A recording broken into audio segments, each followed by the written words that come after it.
back to River City Runs Red, our Vampire the Masquerade Chronicle here on Restless Barbarian Gaming.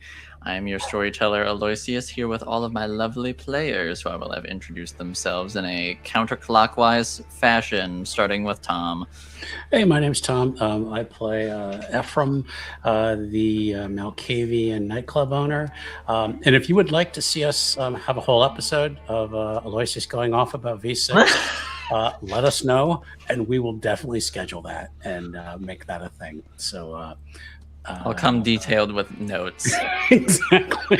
That way I can at least do it in a somewhat coherent manner. I predict a manifesto.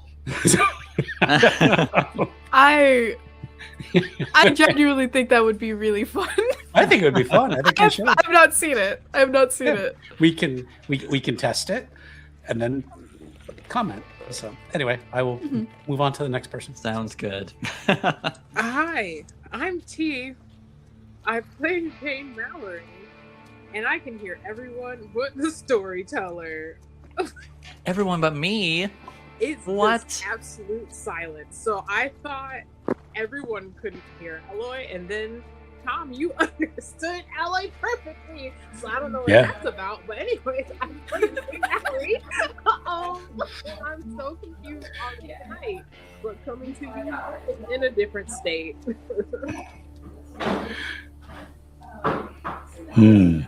I guess that I am going next. Hello. I am Pluto. I play as Scully. Rest in peace, Tiara. He'll be back. He'll be back. Saluting. Gosh, I don't really know what else to say here. You're Pluto. Besides, that's who you besides are. That, I'm Pluto. Play Scully. And this time I have actually put up the stream info of properly, so that there's like another tag, and I just know that there is going to be zero flirting tonight now that I've actually put the goddamn tag on. Oh. Anyway. Well, based off of what you guys got lined up, unlikely, I think. But who knows?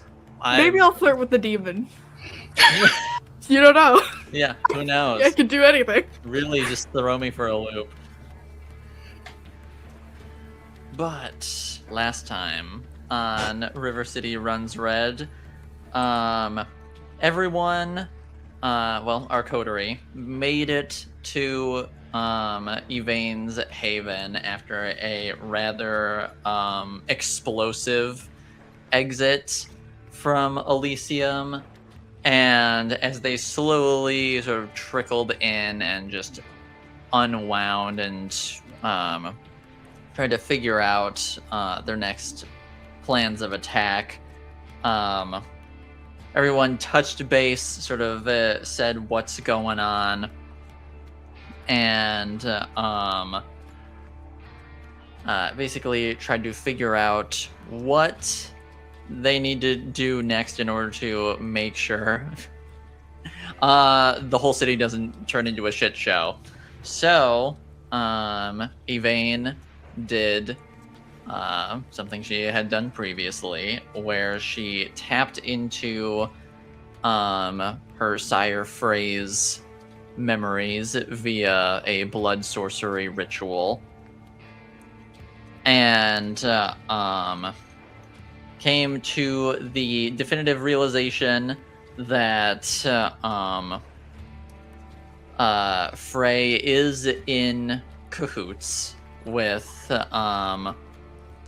both the Malkavian and Ventru Primogen, and has seemingly made a deal with some sort of demonic-looking entity,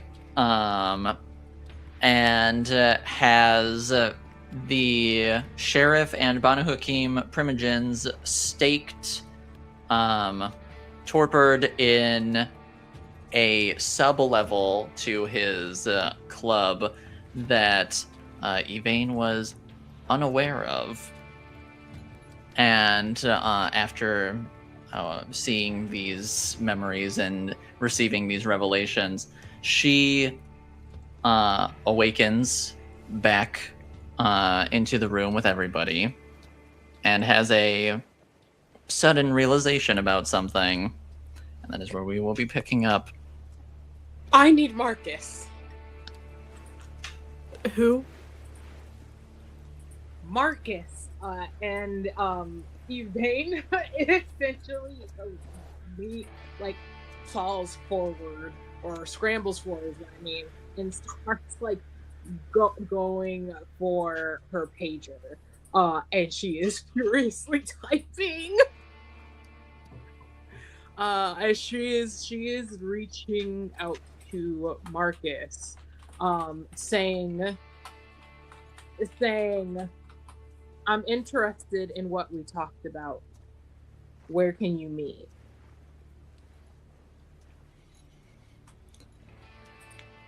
And you sort of wait for a few moments, and eventually you get a message back saying, interesting timing. Where's good for you?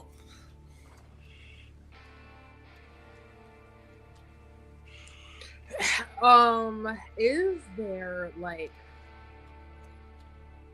there a park or something kind of near-ish by? Maybe not right next to where I live, but within a few blocks.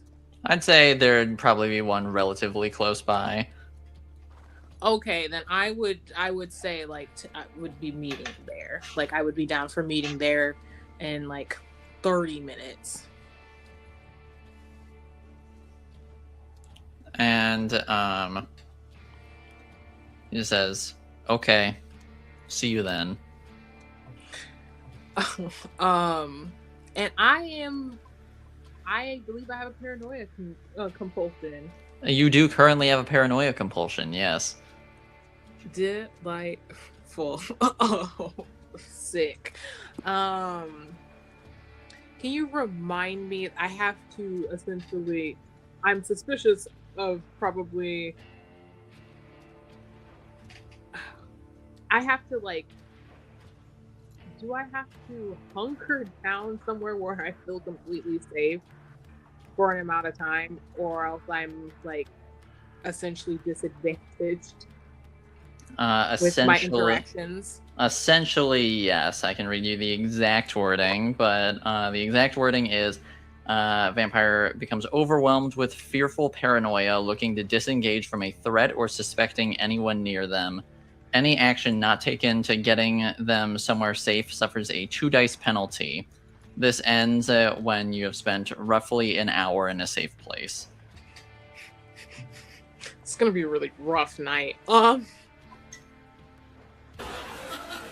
However, I would argue that Evane would have a very good reason to suddenly associate Marcus with safety, because Marcus can provide Evane with what she would want the most of anything right now, which is to make sure that her sire cannot use a blood bond over her to his advantage, especially if he found out that she has somehow been spying on his activities through him somehow because of the fucking blood demon.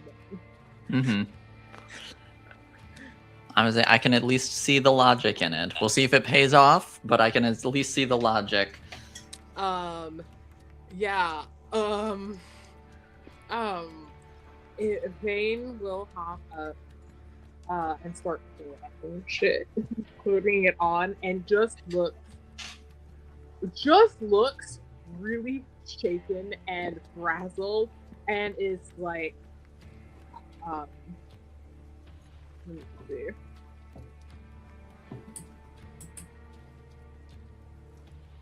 I saw the space.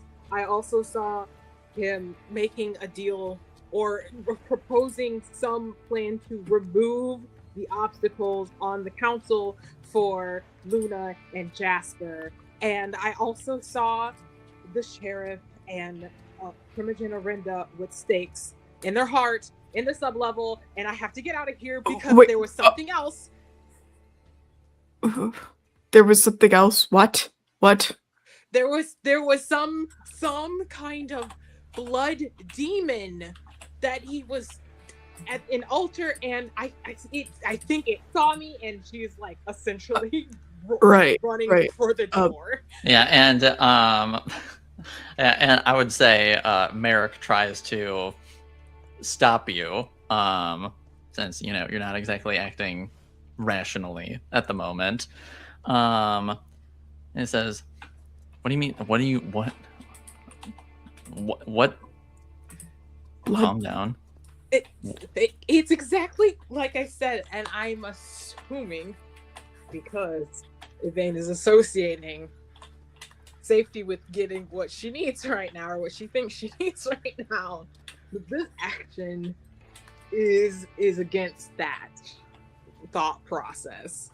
So I do believe that Yvain is trying to physically force herself out of Merrick's grasp because she is like starting to panic. Okay. It says, wait, at least let me go with you. If you're going somewhere, then we should all. Is this like not like what happened? Like knows that we're here? I don't know. Okay. I have no clue. I don't know if it did. I don't know if it's him hallucinating. He did something with sigils. I don't know. But it can't have. It can't have. But it looked like it was looking directly at me. Scully's looking over at Merrick and then back to Yvain, and then she's gonna be like, okay, right, where are you going?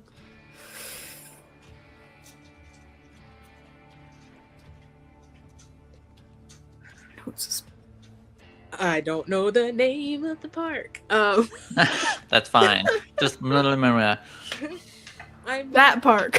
yeah, I'm going to the nearby park. I'm going to meet Marcus at Grant Park. Please don't look this up. Okay. I don't know if that exists there. So Nobody look up anything on Google Yeah. Maps. I was saying Grand Rapids people don't flame us, please. Grand Rapids Park. There you go. Probably exists. Anyway. I feel like we don't need to breathe, but Yvain is just like hyperventilating because it is a familiar sensation from when she was alive, associated with this kind of level of panic.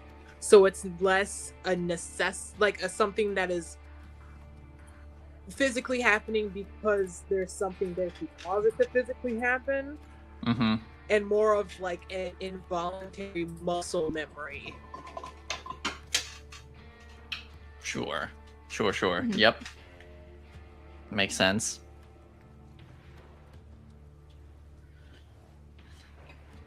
Should Yeah. we And, go with you? Yes. Yeah, I would say Miracle also chime in saying, do you want any of us with you while this is happening, or at the very least nearby? I feel like someone should at least be nearby.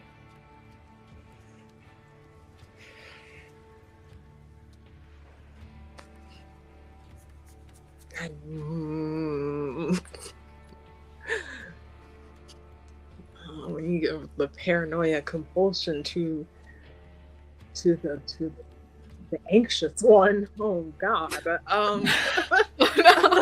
What a terrible combo. Oh no. Because it's like, on one hand, perhaps I would feel safer if people were there in case shit went sideways. On the other hand, I want to get away from people that I may suspect, and I think that Yvain, even though it's like, yeah, they said that they were with her now, essentially, it wasn't even 24 hours ago when they were saying that they couldn't believe her. So she's like, what if they go back on what they're saying? I think there's an argument for that. Yeah. Follow your heart, even if it's being very frightening right now. Yes, I would say, I would say, follow your heart, even if it leads to making stupid decisions.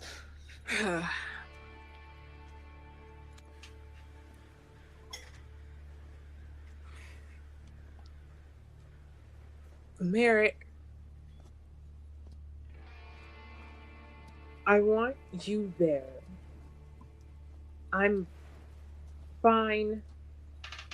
I'm fine with Scully and Ephraim if you want to be in the area.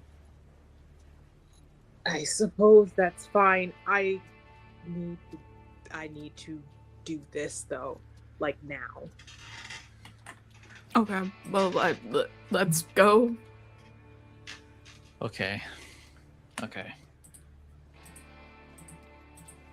And sort of like while all this is happening, Pixie chimes in and says, well, that does sound very fun. I think I'm going to make a few calls about seeing if we can get more information on the whole hunter aspect of this situation, since that also, respectfully, is a shit show that we're dealing with right now. Scully gives her a thumbs up. Never met Pixie, doesn't know her name, I think. Yeah.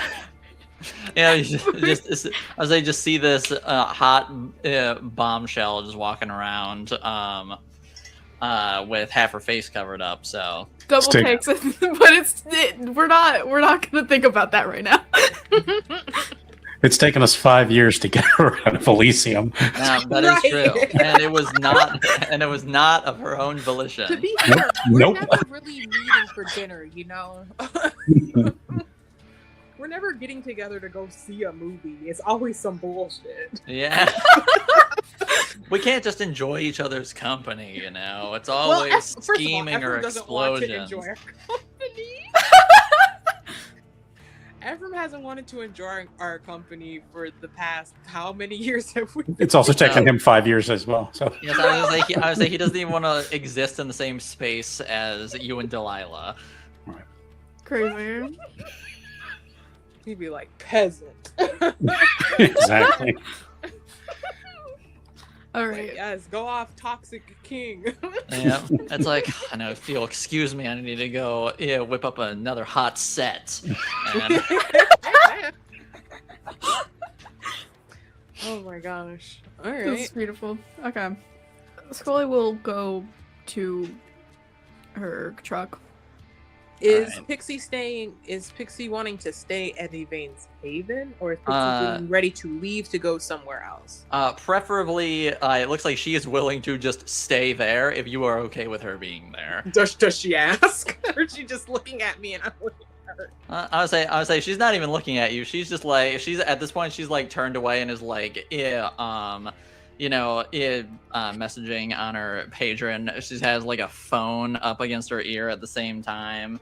Like, she's like, I'm figuring this out, essentially. So unless you make the move to kick her out, it does not look like she's just leaving. I tell Pixie that I will have Lawrence come up as extra security or whatever. But I'm also saying this as this is a kindred that I am fine with, but I don't really know in my haven. Yep, that's fair. That is fair. Especially in your current state of mind. That is fair. Mm-hmm. More than fair, even. Mm-hmm. So, and Lawrence is, I would say, probably would be the gifted mortal. Okay.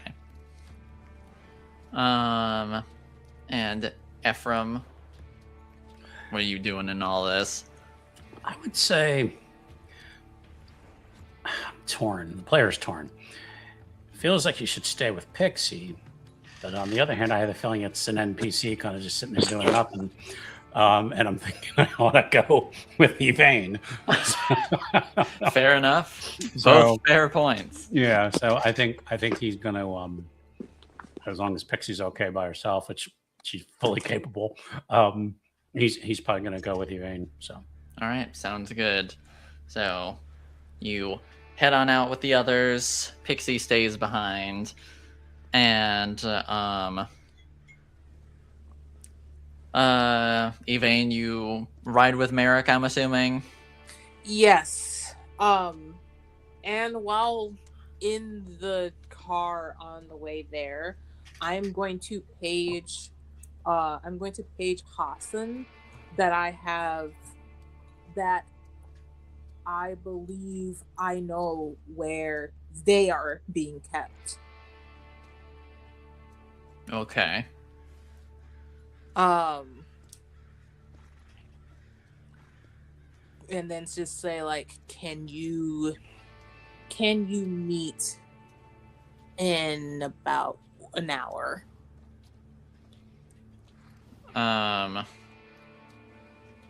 Sort of takes a moment, but you get a message back, it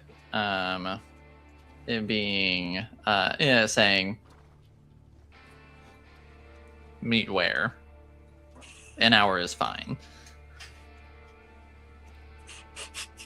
Grandpa.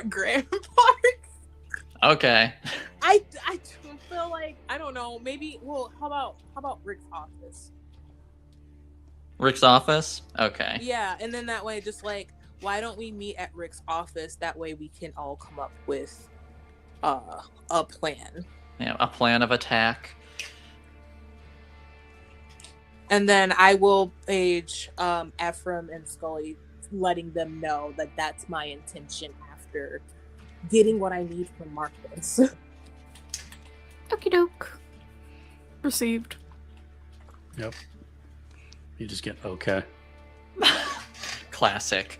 And it didn't take 20 minutes either. So yes, I would say if he could thumbs up with a pager, he would. Yeah, I probably would have. Yeah. So, before long, you're at Grant Park, and you sort of pull up, and it's pretty, barren at this time of night, and Merrick opens up his door, and then walks around and opens up your door.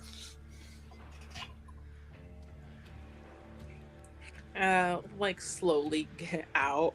But I do think that, Evan was crying a little bit. Oh, listen. I know I said you wanted to get this man, but this is a lot to learn in, such a small amount of time. Yeah. Understandable. Yeah, understandable indeed. Yeah, Merrick grabs a couple tissues from inside the from inside his car that he has just for display. I would say display purposes more often than not, but grabs a couple for you and hands them over. Do my best to wipe away the blood, so it's not just on my face. Thanks. I mean, I'm not okay.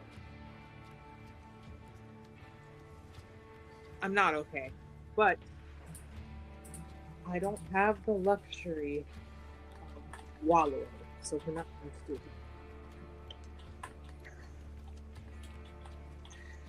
I need. Sorry, you can go first.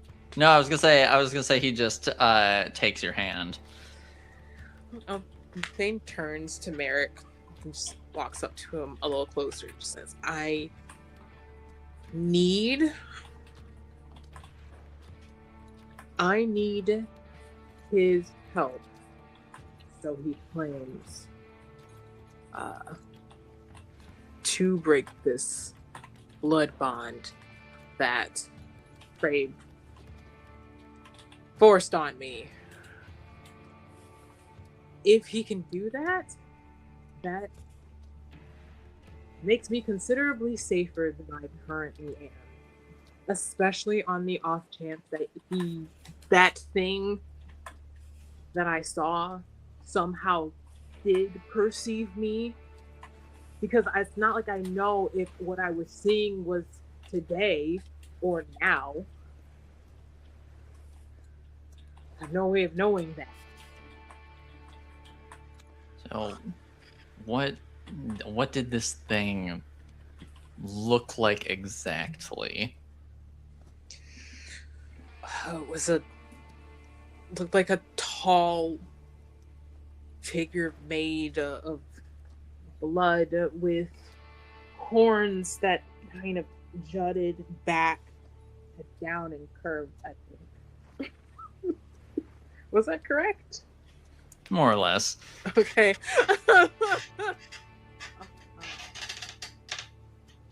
That was on this kind of like altar, and there was a blood sigil and rifles through her purse for it's like some fucking scrap paper, like a brochure or something.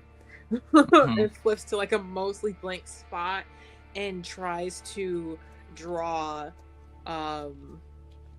what she saw on the floor. And then next to it tries to draw some of the symbols that she saw on Frey's face. All right, I'm gonna make a roll for Merrick real quick.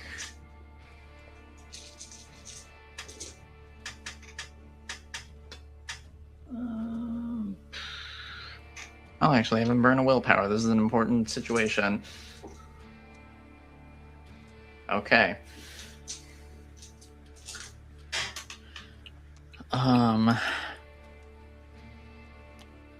I don't know for sure.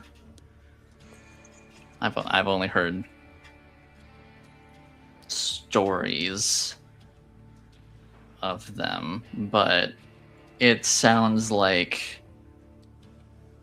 it could be, or this thing that you saw could be an Apilu, a sort of demonic creature. It's from what I understand, it is closely tied to like its very being manifests in the Vitae. Like it is a creature that is connected to us somehow. I don't know the details, but even if this is a weaker one, this is something we should tread very carefully about. Why? What makes it so dangerous? From what you describe, it is not here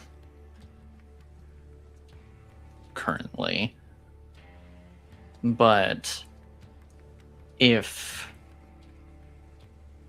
Frey gets sloppy or reckless when dealing with this thing out of desperation, there's a very real chance it could manifest in our world.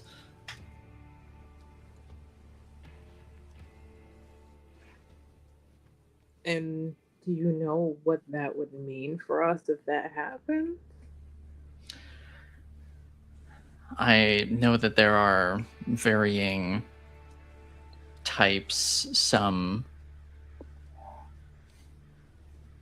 I guess, in a way that each clan has their specialties. It could charm us. It could charm us at a glance. It could break all our bones with a flick of its wrist. We don't have enough information to know exactly what it is we're dealing with. I just know that we need to be extremely cautious. Is it supposed to be able to cause physical harm If to it- the person who summoned it? There is a chance, as once again, this is only what I've Because it read. grabbed his throat. I saw it in a. This is only what I have read and heard, but they are able to,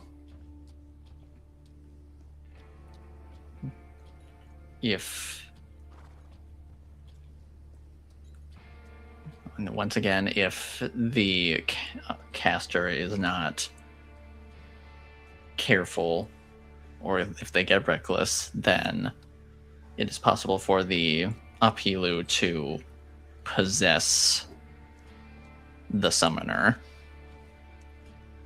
I don't know if that's what you've described, but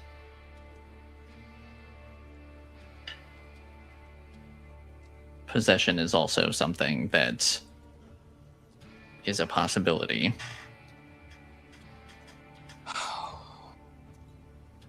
Oh, this is bad. This is all very, very, very bad. And I think I just kind of fumble for the pager to see if I've gotten a message from Marcus. Yeah, I would say you would have gotten a message maybe like 2 or 3 minutes ago, and it just says waiting on you. Okay. All right. Yeah, I will go head over to, like, I don't know, some bench or something that I was like, let's meet here. Shit. Mm-hmm.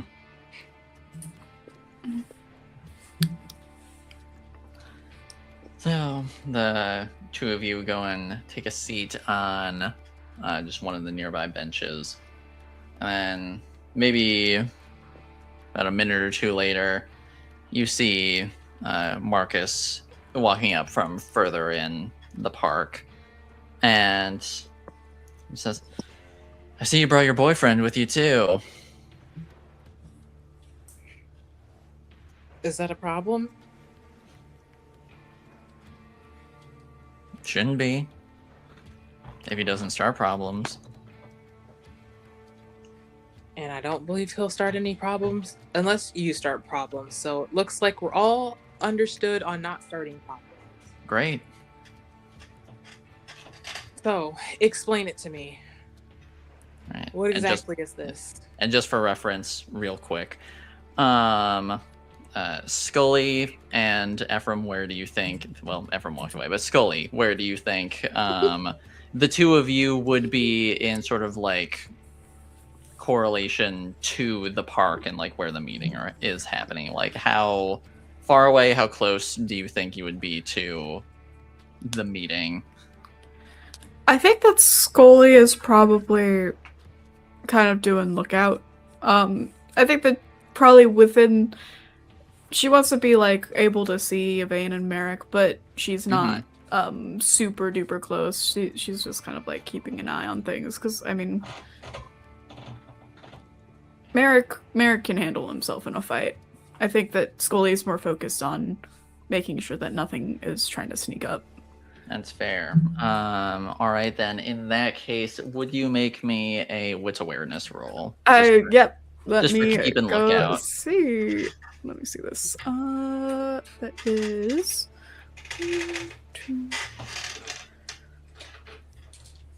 I love rolling dice. Okay. Me too.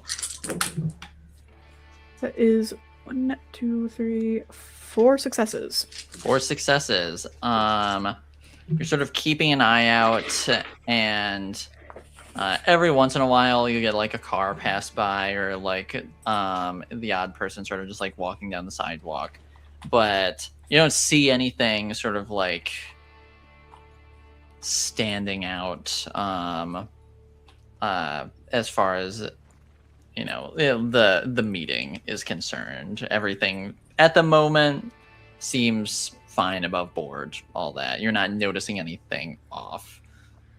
Awesome. All right, and since he's back, Ephraim, where are you in correlation to this meeting that's happening? I would say probably, excuse me, maybe like an opposite position from Scully. So I'd say she was watching one side, I'm kind of watching the other. Okay. With eyes on Yvain. And I would like to use Sense the Unseen to absolutely scan do the that. area. Yes, I was saying, to my knowledge, since the Unseen is passive, so it's just always active for you. Okay. But yes, you make me a wits awareness roll. Okay.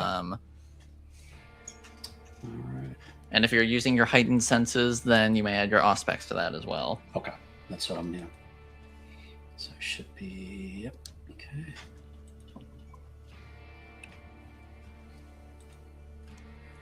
Three successes. Similar to Scully, you sort of, keeping an eye, everything around the meeting seems kosher, above board. But with your sort of sense the unseen, you also notice what appears to be sort of like softly glowing you can't really like make out the shapes or anything from this distance, but you can tell there's like more to them, but almost like these like softly glowing circles at like various points around Marcus's body. On him, or either on him or on what he's wearing. Not like floating around him, right? Not like floating around him, like on his person. Okay.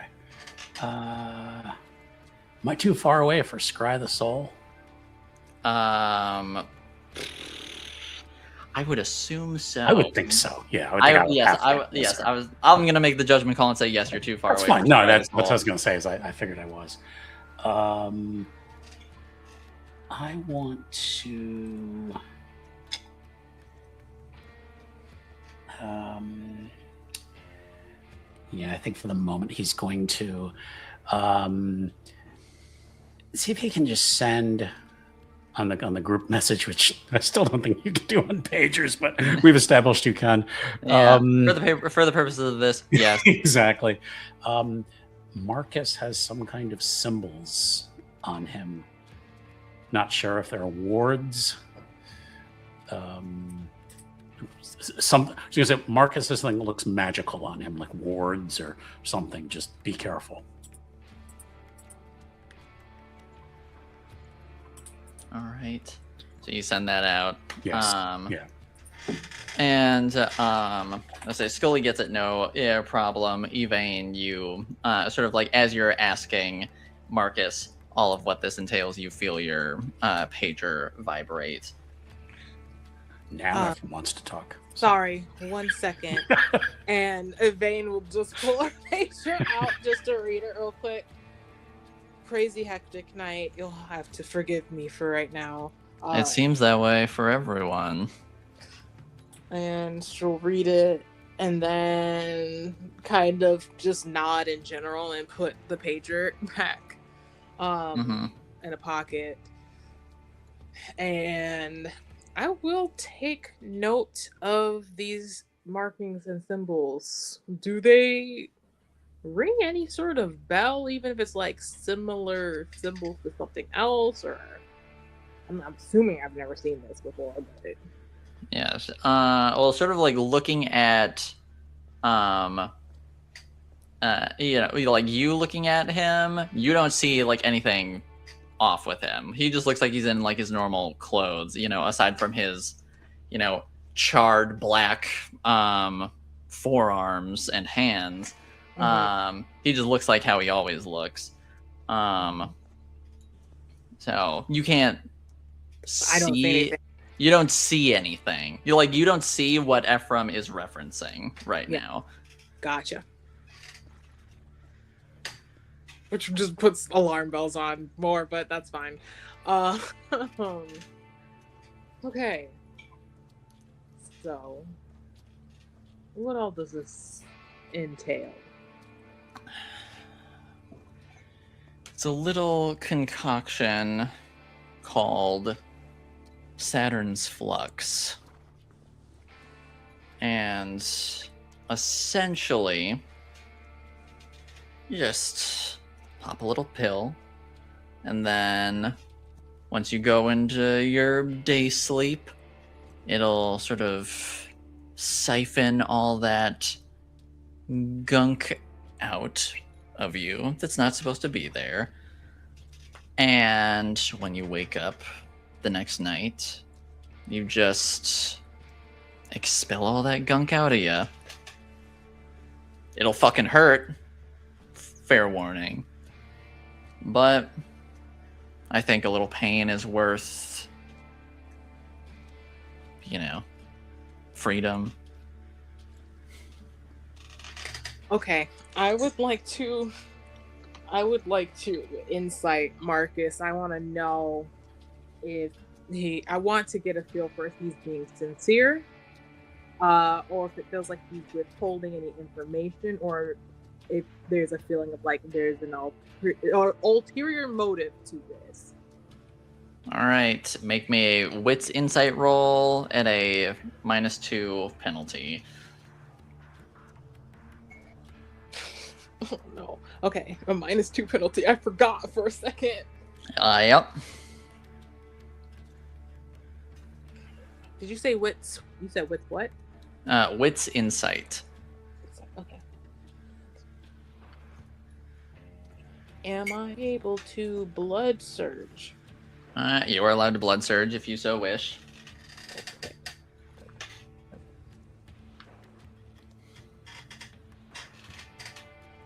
Please. Okay. That's not careful. Well, wait a minute. Can I? That was a roller coaster we went on. What a beautiful I'm gonna switch up. use a willpower to reroll 3. I got 4 successes, but with the -2 penalty, that would be 2. So I'm gonna reroll 3.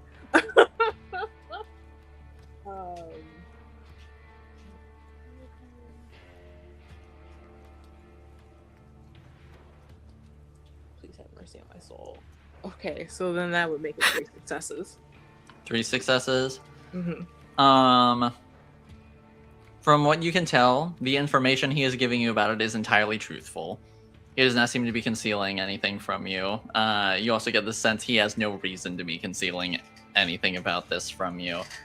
But, you also, just from your various interactions with him, know that he's not doing this out of the kindness of his heart. All right. You seem to be being level with me, so then what is it that you're wanting in return for this? I know you're not just doing this to help someone.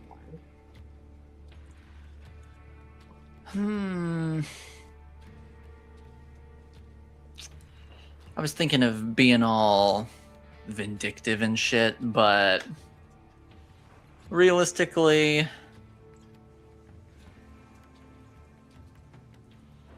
well, I guess to lay a little groundwork, rumor has it in some circles that,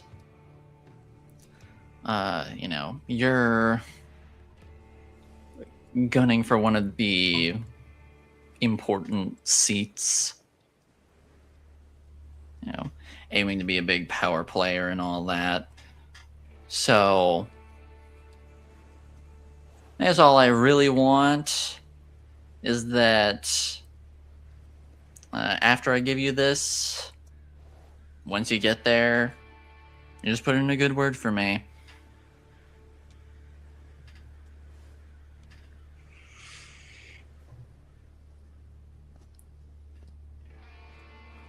That is possible. However, do you think that will... Do you think that they will reward that with no leash? I'm already on a leash. Well, granted, there's been a lot of slack added to it lately. Not exactly by choice, mind you, but... Perhaps your leash can change hands. Maybe. Or maybe they just give me one of those beeping collars that you put on a dog. I gotta roam as I see fit, but then I just gotta go back when they call me. Maybe.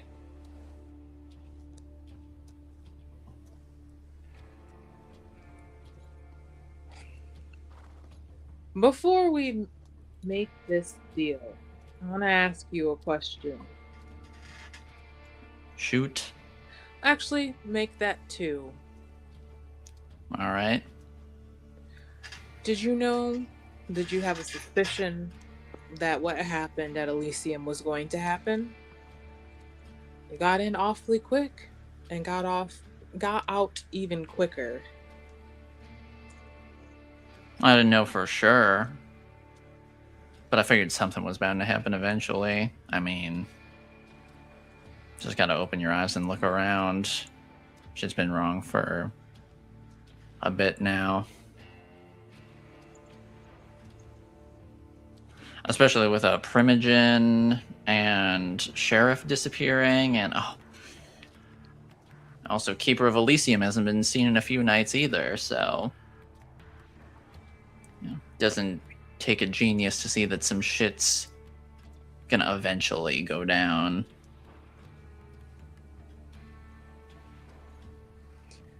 You seem to be good at finding things out about people, even when they don't want you to.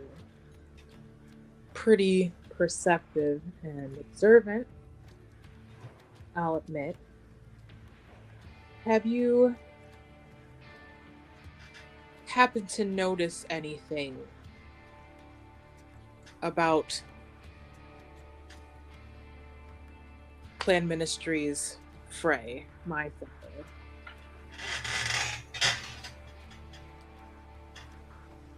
What about him?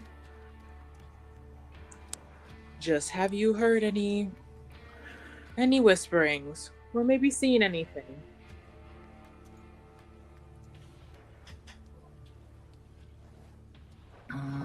Well, how about this? What do you already know? So I'm not wasting your time.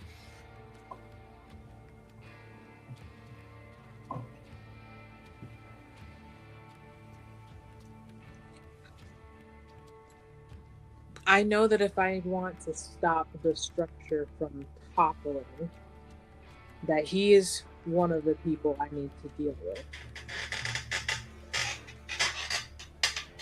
Since he's directly contributed to the power imbalance that is currently present.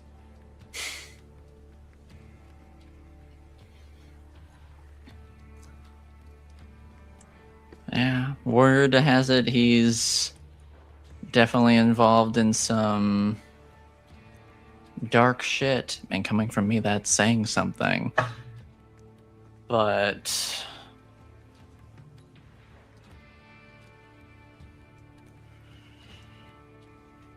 I had heard that Granted, I don't know too much about it, but especially seeing as I was on the, saving my own skin of it all for most of when this was happening. But I guess he was at the very least trying to really become buddy with Baron of Ward 3, whatever the fuck his name is. Same clan and all that. Now I don't know how receptive he was to it, but you gotta think there's probably something going on there.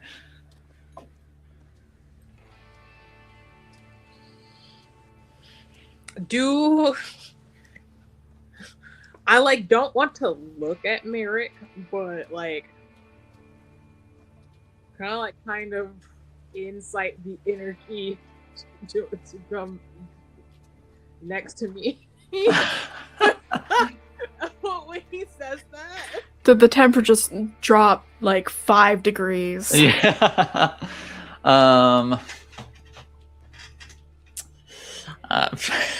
Sure. Make me another wits insight roll. you got it. Oh, that's sexy. Okay. I got 5 successes, Love to hear it. so 3. 3. He's still good. You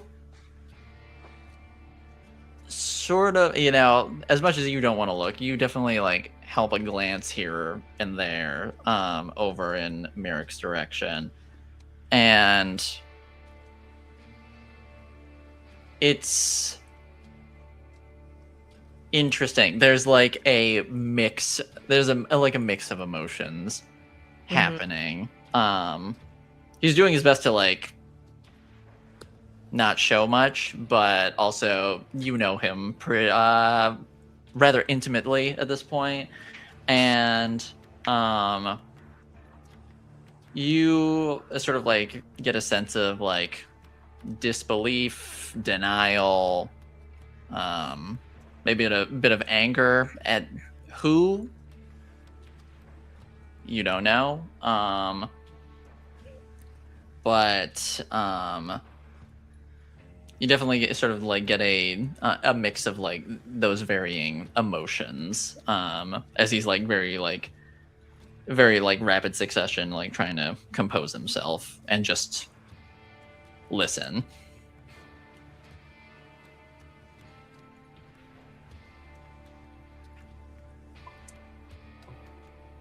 Fair. I had heard something to that theory, but to my knowledge, nothing ever came of it, and it was some time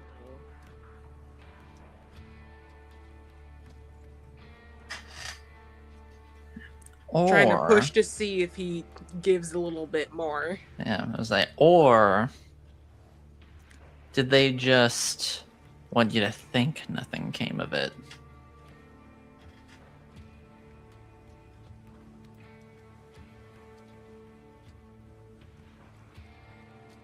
Well, and what do you think, Marcus? I think every kindred is a self-serving son of a bitch. And I've just kind of put a hand quietly. I just kind of quietly hold Merrick's hand. And he definitely squeezes your hand, not trying to hurt you or anything, obviously, but your hand. Yeah, just snaps your fingers. Too hard, you held it too hard. Yeah. But yeah, he's definitely squeezing almost for reassurance, kind of.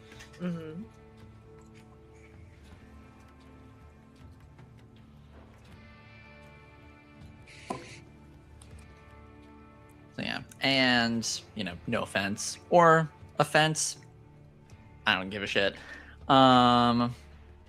I love this character too. Yeah. He's so You're- aggravating. Your sire definitely seems like one of the most self-serving sons of bitches that I know, or have had the displeasure of making acquaintances with. So,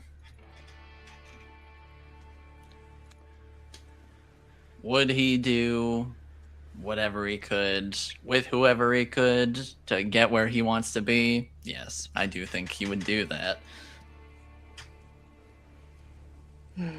And if the Baron had something to gain from it, why not? I mean, Ward 3 and the Camarilla, all very chummy lately. Within the past year and a half, 2 years, something along those lines. And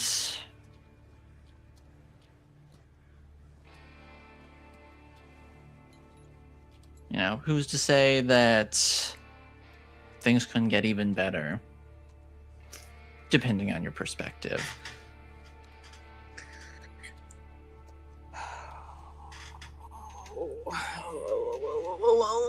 Nothing that Marcus is saying are things that Vane likes, and he should shut the hell up. Vane will just kind of try, just nod neutrally and say, all right, well, I'll agree to the terms that you've set.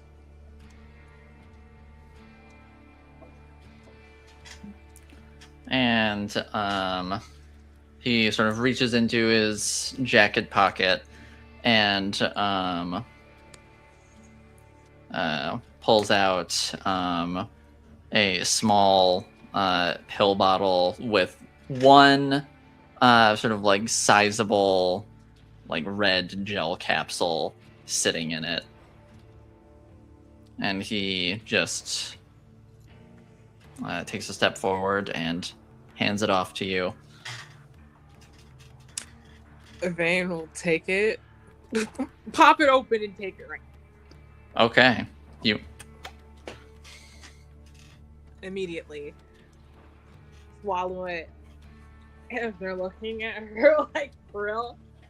It's essentially, on the off chance that something happens to me tonight, I might need this by the following week if I don't die.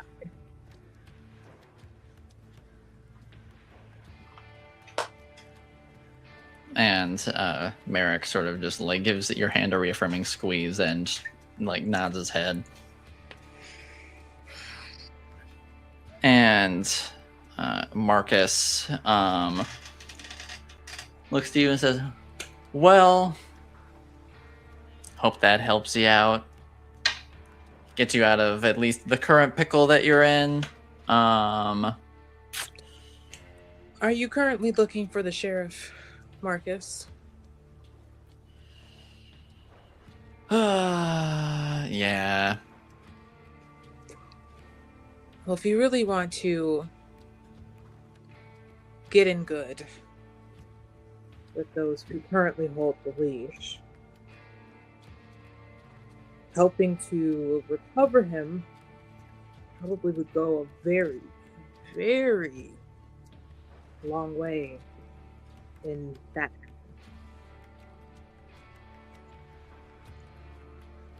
And if you're so inclined, then perhaps we can help each other. Make me a manipulation and persuasion roll. You got it! I love those.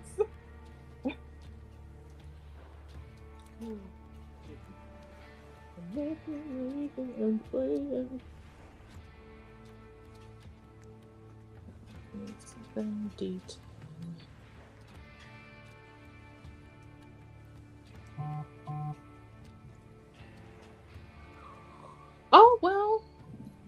No, that's good, because I do have 2 10s. and I have an 8.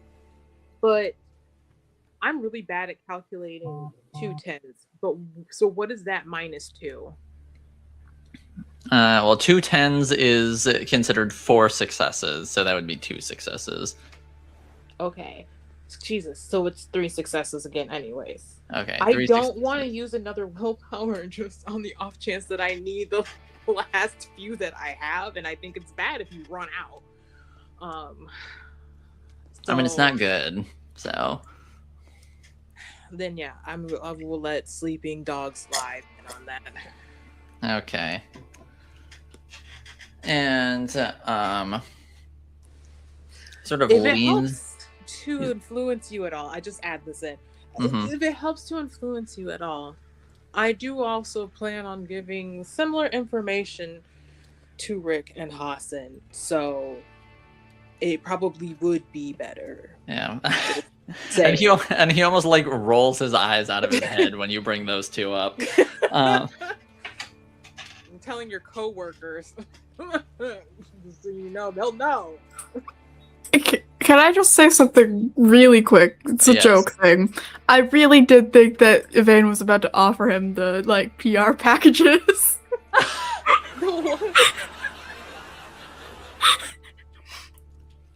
Anyway, sorry.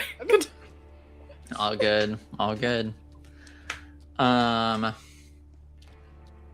He's like, so that tells me that you know where he is. I have a 98% reason to believe yes.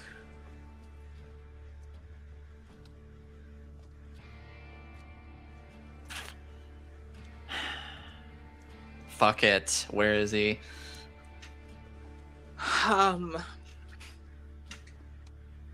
Yvain will... Well, is this better to just tell them all at the same time so that Marcus can't just go off on his own and do some and you're smiling because you know it's possible that he would do exactly that.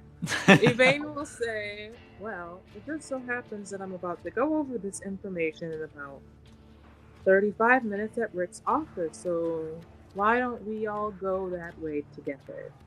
We could talk about it there. You're killing me. Smiling is 50% of having a good mood. That sounds like bullshit to me, but whatever. It is. It doesn't say anything, but yes, it is. Fine. Got nothing better to do at the moment, I guess. That's true. It'll be fine. And she turns on her heels and she's like, we'll see you there.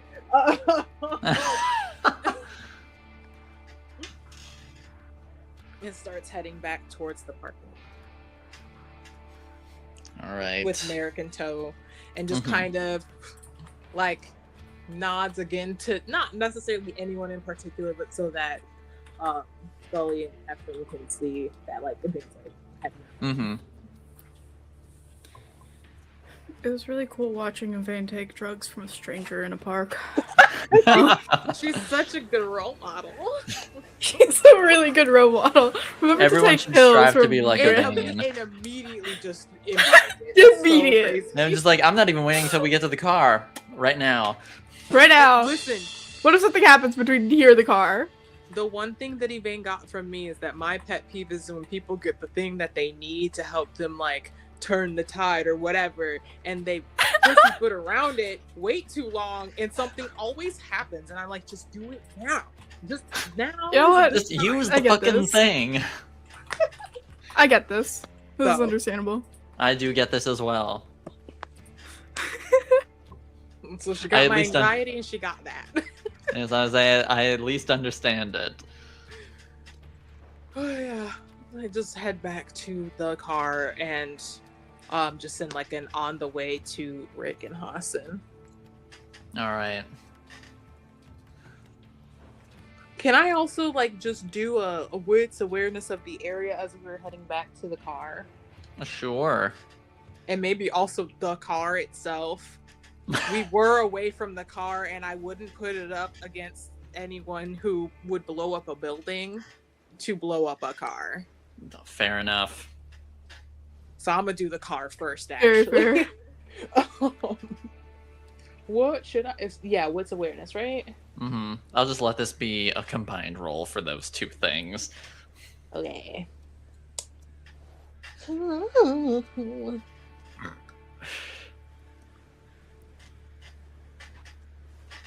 Not good. Well, Not good. this time I just rolled 3 successes. I got a 9, a 7, and a 7. So I got 1 success. All right. Look around. Something about popping that pill right then and there makes you feel a lot more secure in yourself right about now. That's so crazy. That's so crazy.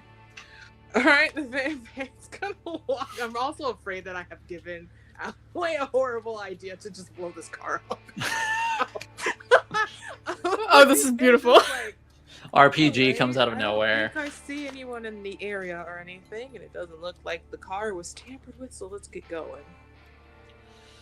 And the two of you hop back in the car and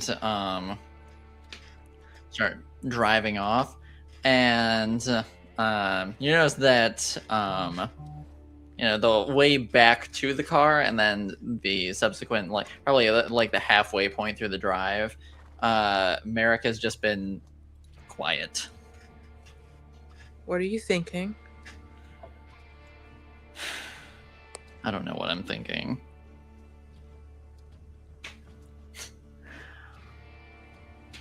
Are you putting pieces together that are feeling uncomfortable? I don't even know if it's that. Maybe it's that.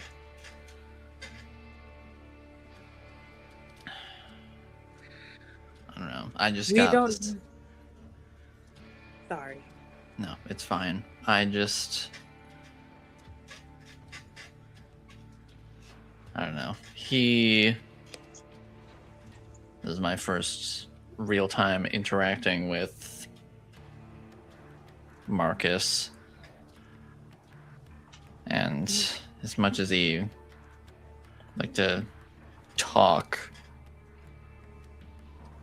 I didn't get the sense that he was just pulling all of that from nothing.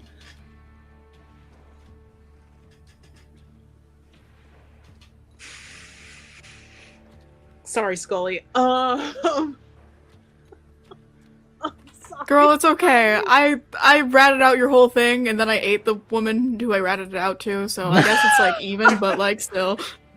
Ouroboros, but it's Scully. Please and kindly It's an boyfriend immediate after this, person who thank got you. them, so I it's was say Scully. Ouroboros, but it's making sure, but it's Scully making sure the information never gets out. I told you not. to do Technically that. fulfilled the promise.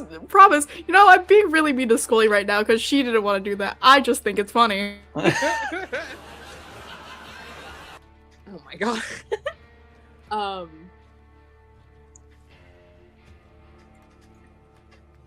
Scully also was going to try and find time to talk to you about something similar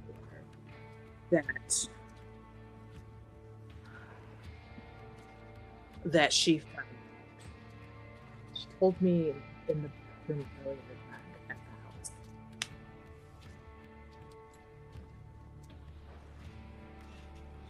And I should let her tell you, but I do think that time is precious and this is very important.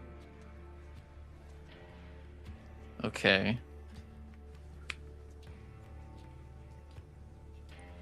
So, even though it's only confirming that they met,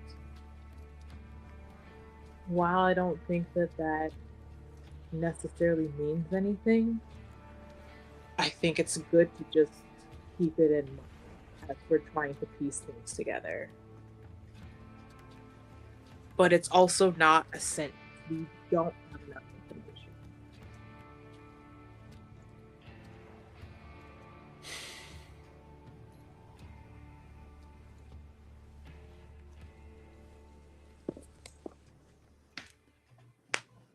I need to talk to him. Alone? I mean,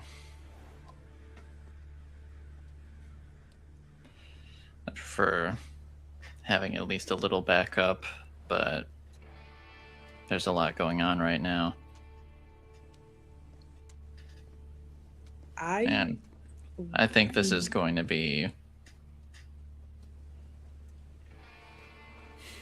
probably a divide and conquer situation if we have any chance of catching them off guard.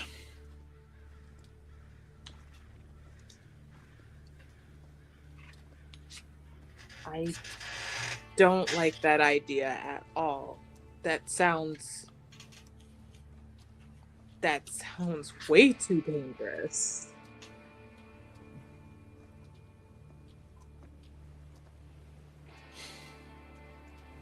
Well, then what do you suggest?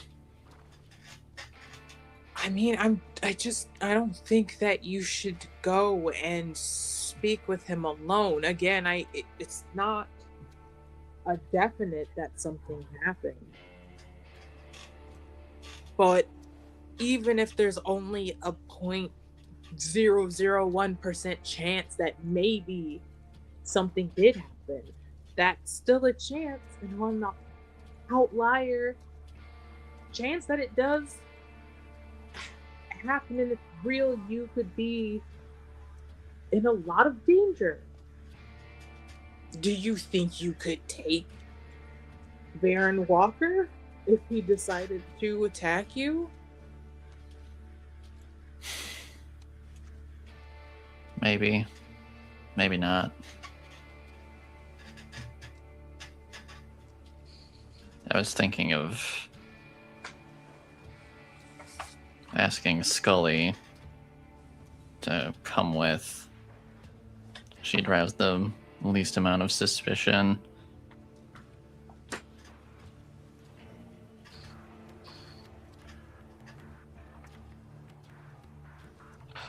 Unfortunately, I think anybody else might set off alarm bells. I don't know. Okay.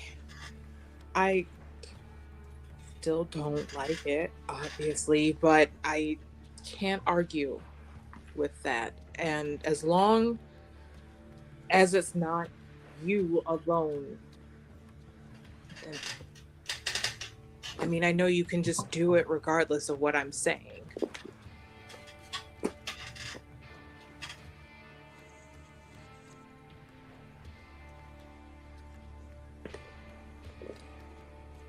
But it would be better if you had backup.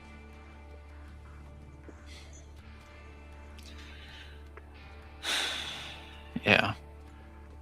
I'll bring it up when we're all together. Skirt. Yeah. You make your way there. And find yourself outside the building to Rick's office. I open the door that is open. Sounds good. I just loved that sentence. I buzz the thing so Rick knows to let us in. I don't know what the setup is here. Yeah. It's okay, it's been a minute. I buzz and say, "Hey, it's us. Are you there?" Yeah, we just hear that as it unlocks. Okay. And then we'll just hold the door open for everyone and usher them inside. Yes. Yeah. Well, it will say you all enter together and you waited to all go in. Sure. Beautiful, yeah. Just for the sake of brevity. This makes Kick sense the door because down. I don't think Scully knew where the office was, and we don't need to do all that. That's Yeah. fair. You were just following everybody else. Yeah. All right, I'm we very file in. lost. My bad. We just file in, kick the door down. Holy shit, Mom. Yeah. Yeah. So you just get to like the frosted glass in front of like that's a part of the door, and then you just like take out a hammer and fucking smash it, and just climb on in. Absolutely. I'm going to like a normal person. Yeah. But you get to the door, and you find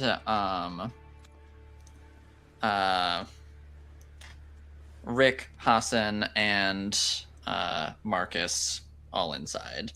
How did he get here before us? What?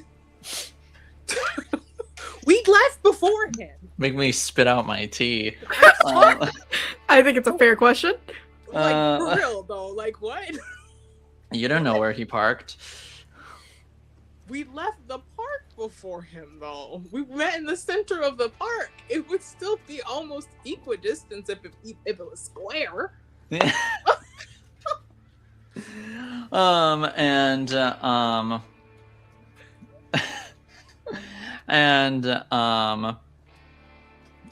Rick will chime in and say, "Oh, you guys just missed each other. He just walked in right before you."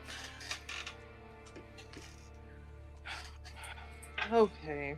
Well, anyways, Vane will take a seat, and then Yeah, because there are so many people, it's definitely a hodgepodge situation. Of just like various chairs, just like of different kinds, just all like pulled up and like put into like a circle formation. I feel like we're at Alcoholics Anonymous. Yeah. I think Vane will then just kind of pop back up, not because she's being nice and offering a seat to anyone, but because she just immediately starts pacing with nervous energy. All right, so I think there's more information to share, and I think that some things have developed for other people here to give a little bit more validity to what I was speaking about last night, which was that Frey is at the center of a few of the problems we have.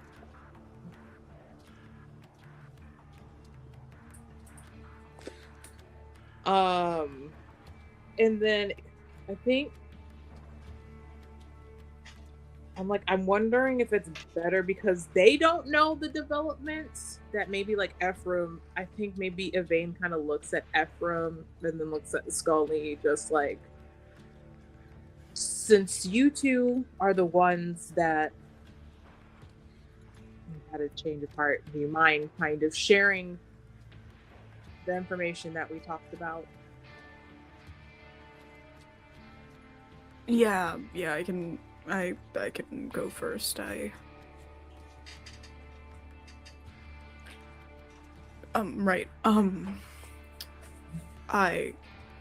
saw Opal tonight, and she let me.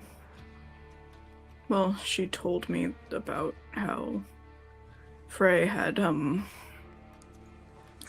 contacted their ward at the beginning of the Camarilla showing up. Yeah. I think that's the shortest version I can give there.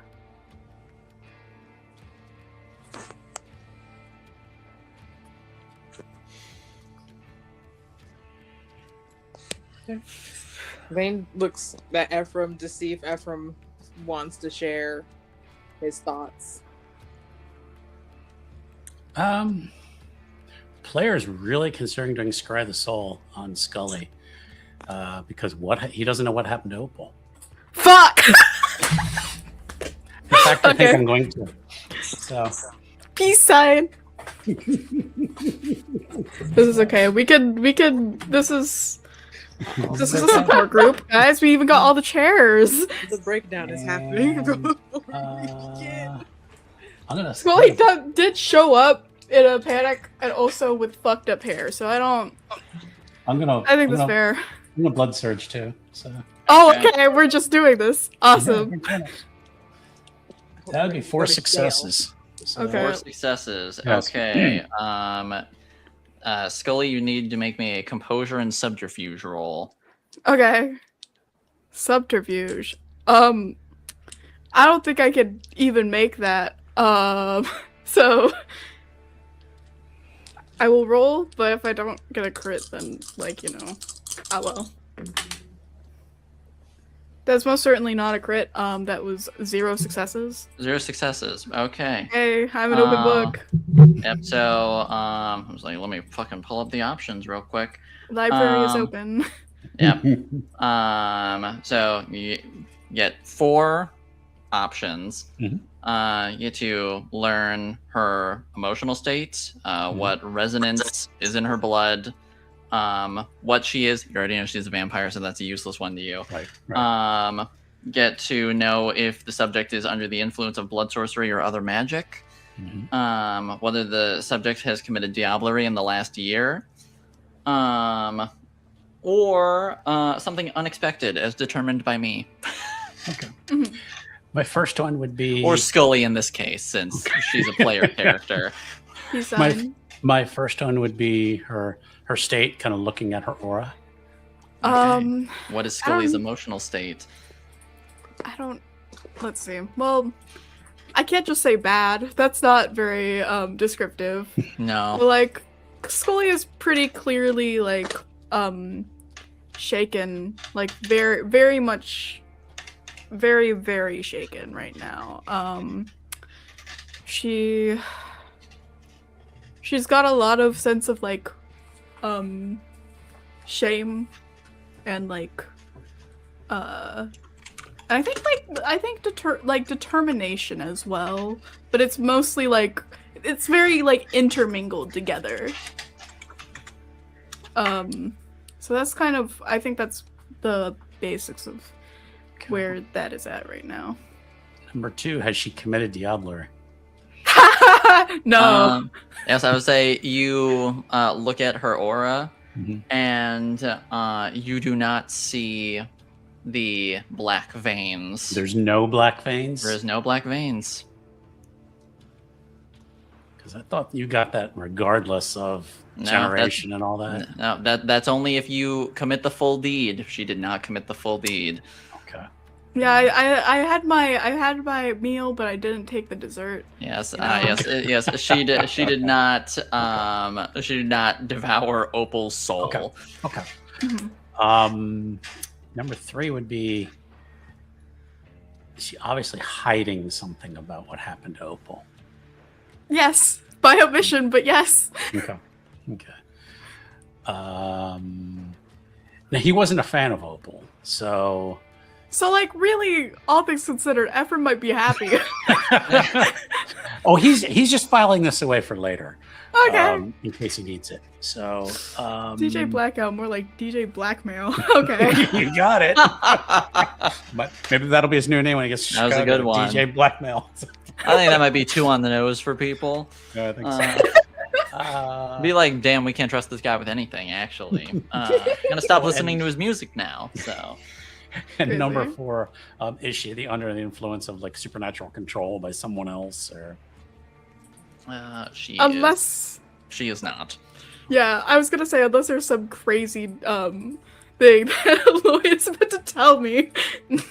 So, no, yeah, he just no, kinda this isn't Ephraim circa season 2, where it turns out he had met with the Magar multiple times previously, and he had just beautiful. wiped his mind every single time. Beautiful. Yes, nothing like that going on. He just kind of stares at her for a couple seconds as he's doing this, just kind of looking in her eyes, and then kind of looks back over at Yvain and is like, "No, I don't have anything, Dad." Nope. Oh, goodbye. Gone forever. Yvain, R.I.P. And I'd say it's probably, well, I guess important question, Ephraim. Would Pixie have your cell number? I doubt that, actually. And Okay. the player was thinking that, like, I don't think he has a way to contact her, so he would have to go back to check on her. So, then I would say, then I would say in that case, you would, Rick would get, a message. Okay. And, he would sort of just like, sit there for a moment, just reading what it says. And, says, he looks over at you, Ephraim, and says, I guess Pixie did a little digging along with Delilah, and I guess she together they found out where this little hunter nest is. Excellent. No, he wouldn't do the Mr. Burns. Excellent. That was beautiful, though. Yeah, he's like, I want to find these fuckers. So, so he's just tell Pixie I'm on my way. And says no, and he just says, "Wait, hold on. Well, what do you plan on doing?" Just gonna have my friends do what she found out. We should. There's a lot going on right now, so we should at least. Okay, if you're gonna go meet up with Pixie. Mm-hmm. Just don't do anything stupid, please. I don't do anything stupid. Okay, but. And now he's gonna get like, what have I done recently that's stupid? Yeah. Look, just promise me. Like man to man, like we're having that talk, Dad? And meanwhile, like during this whole interaction, Marcus is chuckling to himself, and Rick just says, "Okay, just how about I just bring her back here? Is that okay? If that's how you want to play it, sure. Sounds good." All right, boss. I'll be back. Yvain is trapped outside. Oh, poor thing. Oh, no. Oh, no. I see if I can fix this. I can send her the link. Real quick. Does that Yeah. work? Does this work? Yeah. That'll be the same link. Okay. Yep. Cool. I think it's Marcus dropped her into the abyss. Yeah. Marcus has suddenly mastered 5 levels of oblivion. Exactly. He's like, you don't know what I've seen.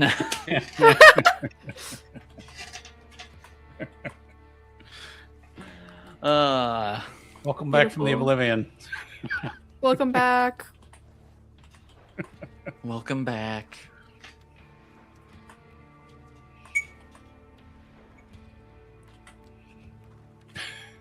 Oh no, the microphone. Technical difficulties. We love those. We love good technical difficulties. How about now? Can you hear me when I talk like this? We can hear you. Yes. Yes. Is it super loud though? It's not super loud. There's like a little bit of wind, but nah. Besides that, it's fine.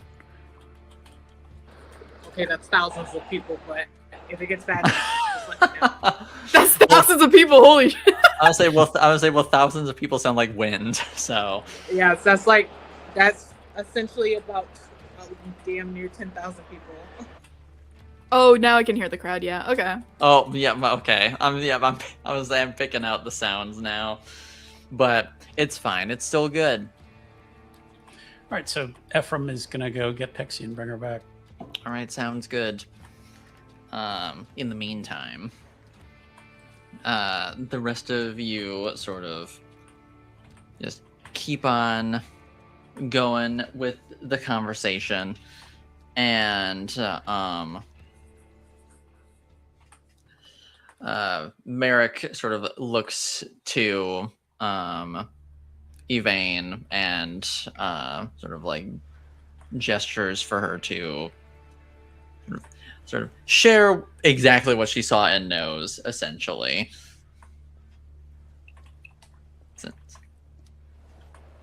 Okay, so Evane would essentially say, I took another look because of this information about Frey's movements. And when I tried to take a look to see if he had any connection to the Malkavian adventure primogen, and when I tried to see when he'd interacted at all with Primogen Arenda and Frey, I saw two different visions. And in the first, I saw the sheriff and I saw Primogen Arenda on stone slabs with stakes in their hearts. And they were in what appears to be a sub-level that has been added on to his club. And I think Evane just kind of like pulls out pulls out her laptop and logs into it and pulls the blueprints up again. She said, and I got this from my contact in the Nosferatu. And according to them, it seems like Luna and Jasper made an investment towards this addition onto his club. I also saw him meeting with both of them in another vision, and bringing up that it was a shame that their voices were not heard as much as they should be on the council, and that if they were to remove some elements of the council, that would help their voices be heard as they should be.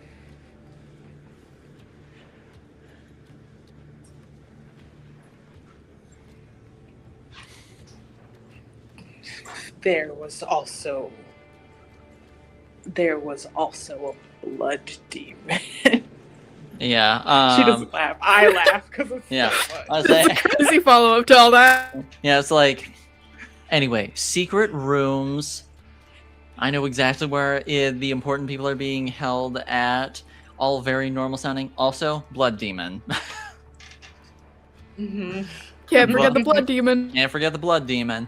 But I'd say sort of like as you're going over it, Rick is sort of just like analyzing like the blueprints and the layout and all that. And you can see his sort of like detective brain going. You know, he's like, like beautiful mindsing it or whatever.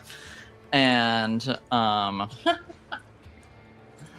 as soon as you say blood demon, it's subtle. But you see sort of like Hassan's hand almost like reflexively, not like quickly, but almost like reflexively like rest on like the pommel of his Killage, which is sort of like a scimitar like sword that he keeps strapped at his side. And he doesn't say anything, but he is now looking at you with intent. Hopefully not to chop my head off. I didn't do anything. I know. Wait, what? A blood demon? Okay, I was following. What? Oh yeah, I forgot. Yes, because Yvain mentioned back at the house that she had seen that as well. Yeah. But Mentioned it. she'll look to Merrick and just say, "Do you mind repeating the name?" And Apilu is what I believe based off of what she's talking about. And then I just kind of described the thing that I saw again the way that I described it earlier. Mm-hmm. And sort of like after listening and just like taking it in, Hassan says, "It sounds like the most likely culprit. A distressing revelation, to say the least." So you also know about them. Then I have a question for you. You scarcely live near 300 years among a clan of sorcerers and not find out about something like this. There was a moment where it looked like it was looking at me, looking through Frey's eyes. Is something like that possible? By your knowledge? To my knowledge, no, that is not something that should be possible. At least not from a memory. Though they are not exactly a monolith. Each Apilu is its own distinct entity with its own distinct abilities. No, I cannot entirely write it off, though I can say it is unlikely at the very least.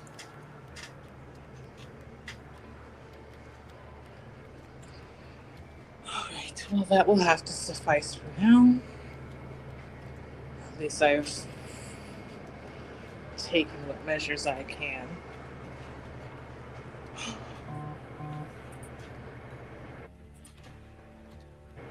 Well, that is the information that I have.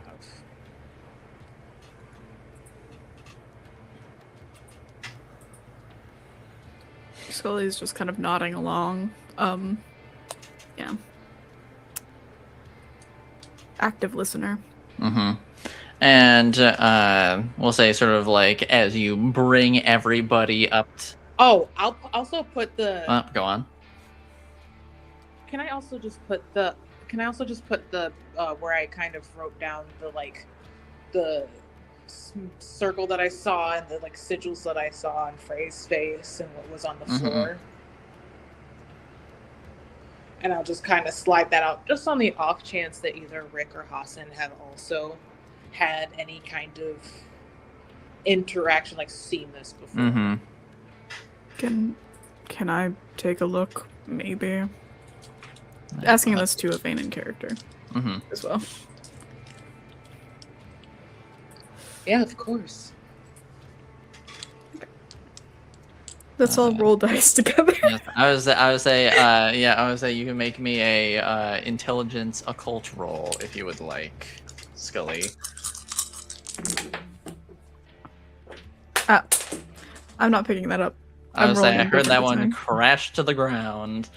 Yeah. That is 2 successes. 2 successes. You definitely don't recognize the specific sigils or anything like that. You can definitely draw comparisons between these and sort of like similar stuff that you've seen from Zephyr, but you can also tell that they are very clearly like their own distinct things. So like what the comparisons that you're seeing, while noteworthy, are surface level. Scully will look at Rick and Hassan because they are more experienced, so she's gonna see if like they know what it is. Yeah, and Rick is looking at it like you might as well be speaking Greek to him, and but Hassan is like very closely sort of like studying all of the sigils and sort of like really taking in their meanings and just you know all of what they have going on, and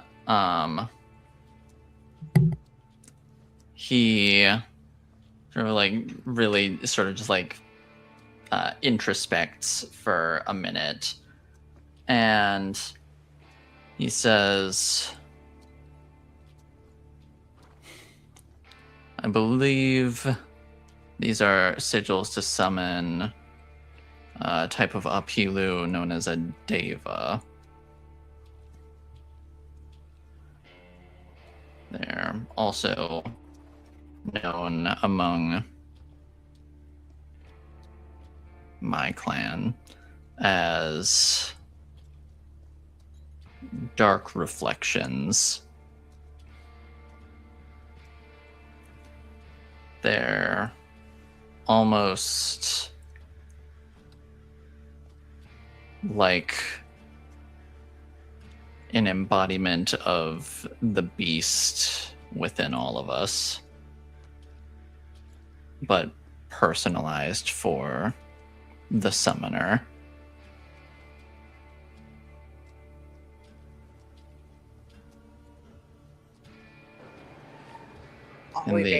The first thought that Yvain thinks is how narcissistic, but on point for Frey.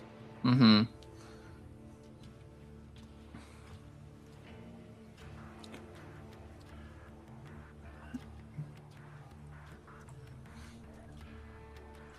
They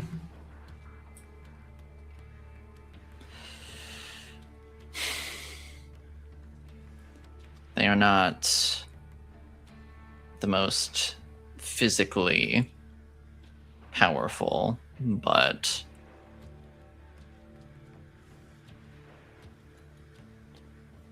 their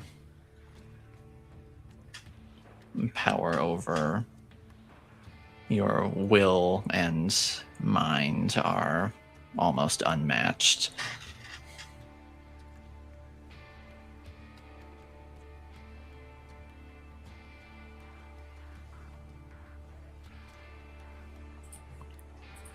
You're saying your will / mind, is this like affecting Yvain's sire then in some way? Most likely. Almost certainly. They have to have some sort of deal where the Deva is assisting him in getting what he wants.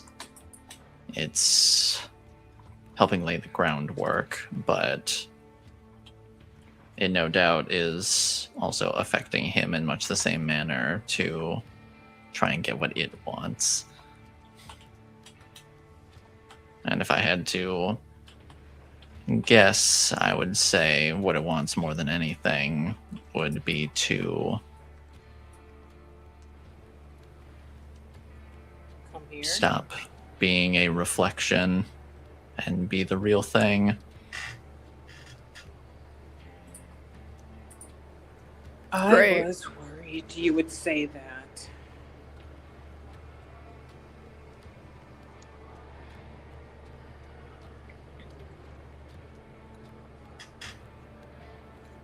Well, then if anyone has an idea of an action plan of action we should take. I am all ears. Yes. And I'd say it's sort of about this time when, as you guys have been going back and forth for a little bit now, I'd say it's about this time that Ephraim returns with Pixie in tow.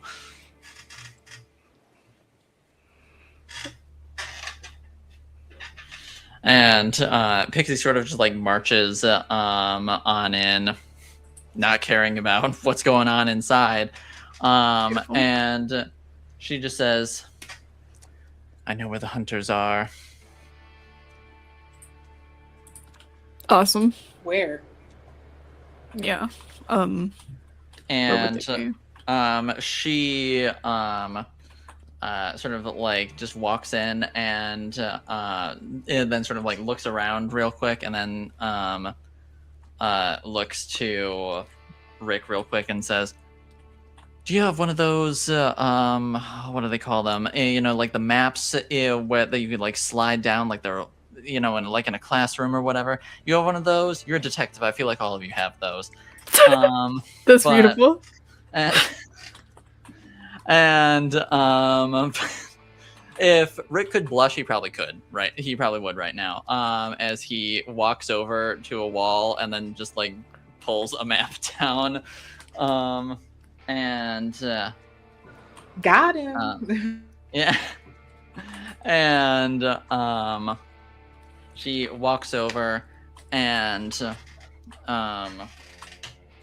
just says, they've nested up in an abandoned building here, right on the edge right on the borderline of wards 1 and 2.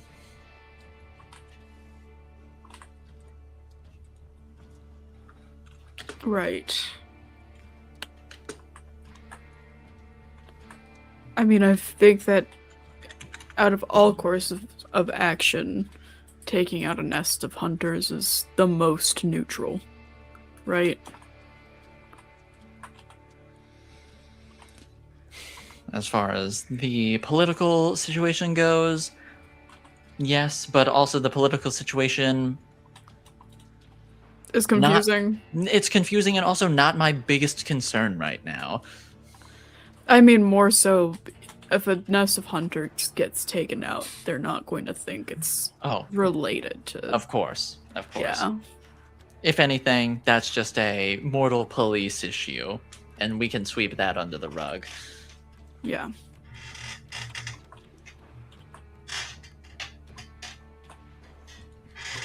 And then sort of like after she's done with that, she'll turn around and say, so what else has been happening here? As info dump as if she gets filled in on everything. She says, Yeah. Huh. That's a lot.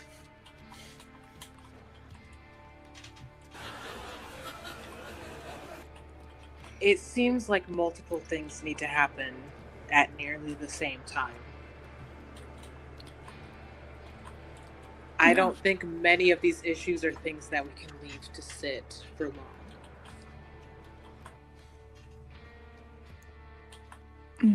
And Hassan chimes in and just says, agreed. This will have to be a coordinated effort. Okay.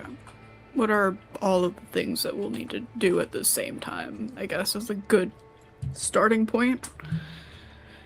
Can we hack them? And sort of like as you pose that question, Ephraim, she sort of like walks over and she starts just like marking up the map, and like she just pulls out some lipstick and just starts like marking it. And She's Eh. beautiful. Wow. I feel like we've been missing out on She is Pixie. beautiful. I've been missing out on Pixie. What the hell?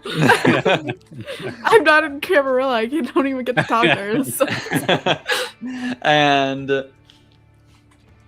she says,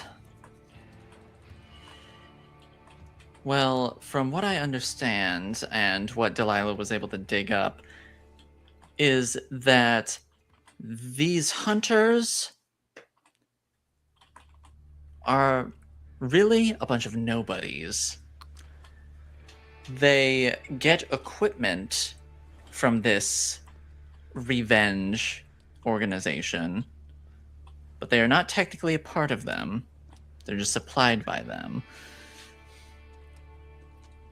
So, if they're not connected to the overall network that Revenge is working with, then hacking into their more isolated systems should be a bit easier than having to deal with a bunch of governmental and corporate firewalls. I mean, So it's not out of the question. I mean, we don't want to spook them. We don't want to spook them, but We also we want do to wanna- stomp them into the earth. we do want to catch them off guard. Yeah. So, how late is it tonight? Late enough to do anything the smart way. Okay. But we can still figure out exactly what we need to do and when we should be doing it. And if she then sort of turns to Evane and says, "Where's this club?" And she sort of gestures and hands you the lipstick that she pulled out. Evane pulls out her own purple lipstick and walks up and She just says, "Well, my apologies." And you circle it, and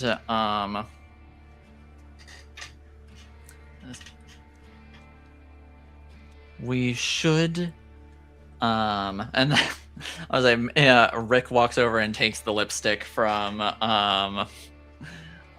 Pixie, and just says, "As much as I hate to admit it,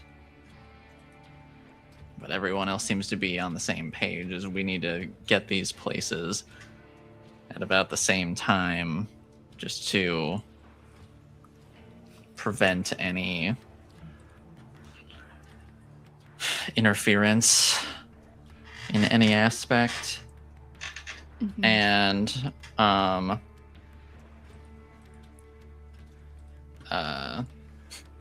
then without having even marked anything yet, Merrick will walk up and take the lipstick from from Rick. This is And- crazy. Yeah, and Beautiful. and Merrick will say, "There's one other place that we need to take into account," and he will hover over the bar that acts as Andre Walker's office in Ward 3. There is a non-0% chance that Baron Walker is involved to some degree. And if he is, we don't need him interfering either. Which is why I suggest that when whatever happens, Scully and I go to run interference on him and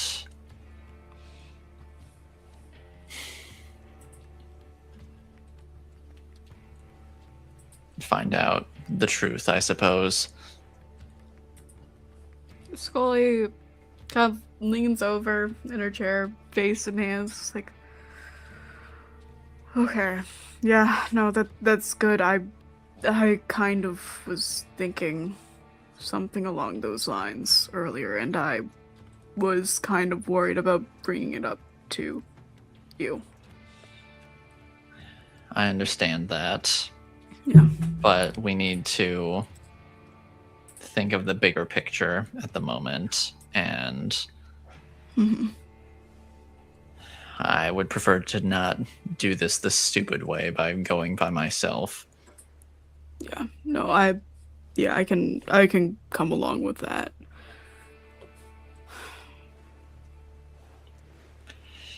Thank you. Mhm. And then he will pass the lipstick back to Rick and to go and sit back down. And Rick will then sort of turn to everybody else and just say, okay, then I want to go to the club. okay.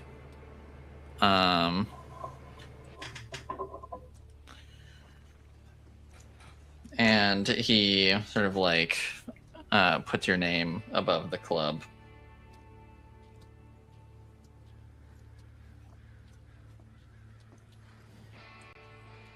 And he sort of looks to Ephraim and says, what do you want to do in all this? I'll go with Yvain.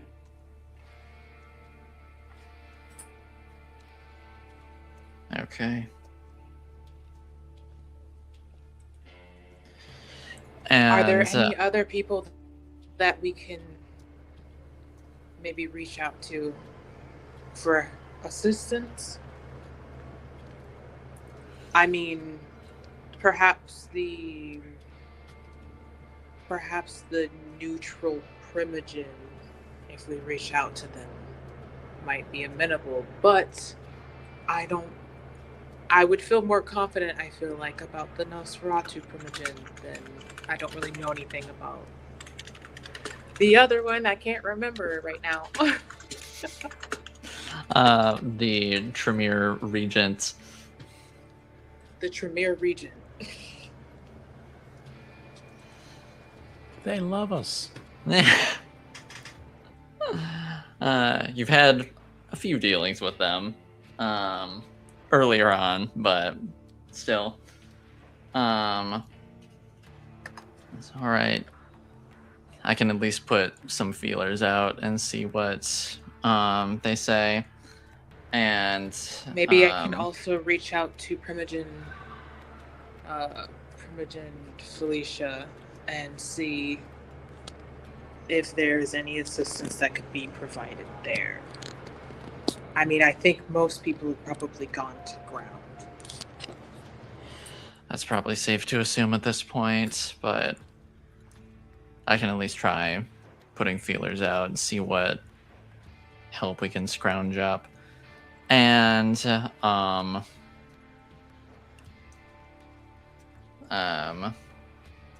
Hassan speaks up and says, I'll go to the club too. I think that would probably be for the best. I know that Poitskeva, herself, Merrick, Hassan, and I think Rick know that we all have at least some kind of fighting experience, but not so much from, or kind of tilts her head at Yvain because she hasn't seen Yvain fight or anything, but Yvain can fight a little bit now, but that's okay. No one's seen that yet. It's only a little bit though. Hey, that's still something. Could Pixie I believe she monitor? can shoot a gun and punch. Could Pixie monitor the hunters in the meantime, or so that we kind of see if there's any communication? If she has a way to do that, to pick up if they have any communication in and out, I can do emails, that. texts, things like that. I can do that. I Thank you, can my dear. see if I pick up any radio chatter or anything like that. And Rick sort of like marks down, says, I think I'll go to the nest too. All right. We need to make sure these hunters aren't a problem and they don't cause you guys any problems with what you're trying to do. Yeah. I think it'd be appropriate if they burned. And Marcus sort of like walks up and You better not touch me.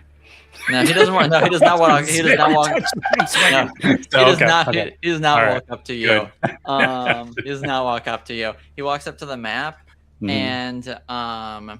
and you see his finger start like smoldering a tiny bit, and he just touches the nest marker on the map and says, "I guess I'm on hunter duty then." You said duty. So. So did you.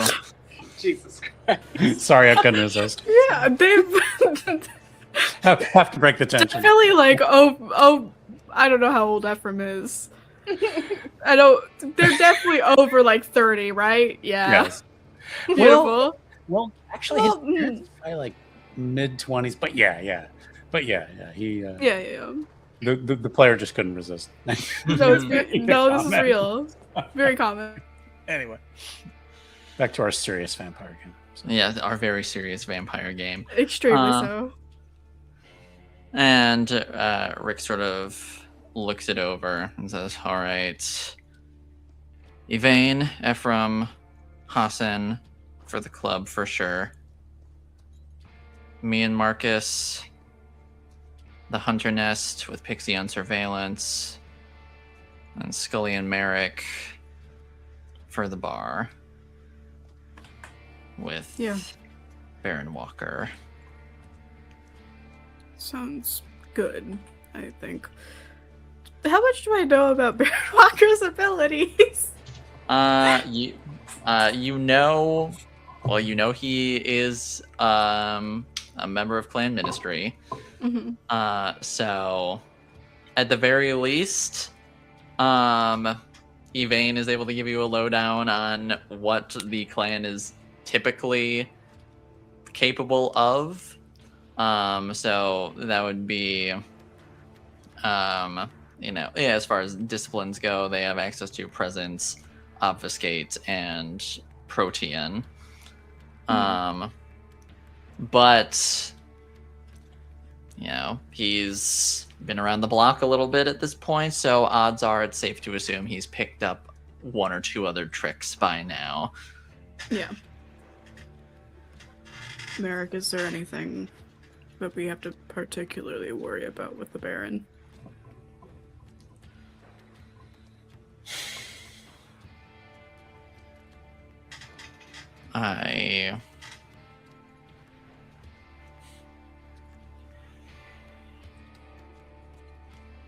Well, I suppose let's just say if things get ugly, don't look him in the eye.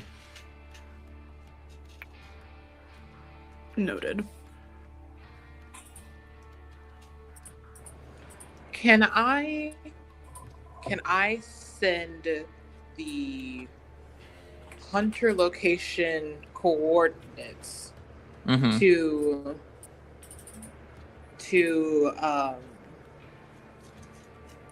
probably to Felicia, and then I'll say, yes, also she's gonna listen. At this point, she's like, I don't know, the Nosferatu kind of have my back there, so it's a solid. So she'll send it to Keen as well. Just like coordinates and Pixie found out hunters at this location.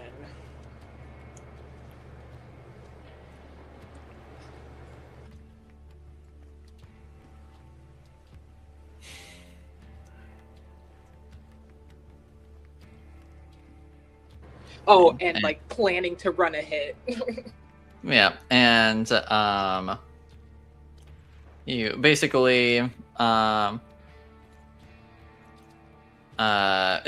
Keen will message back saying we'll find out details from Pixie, and Felicia messages back saying keep me informed. Okay. And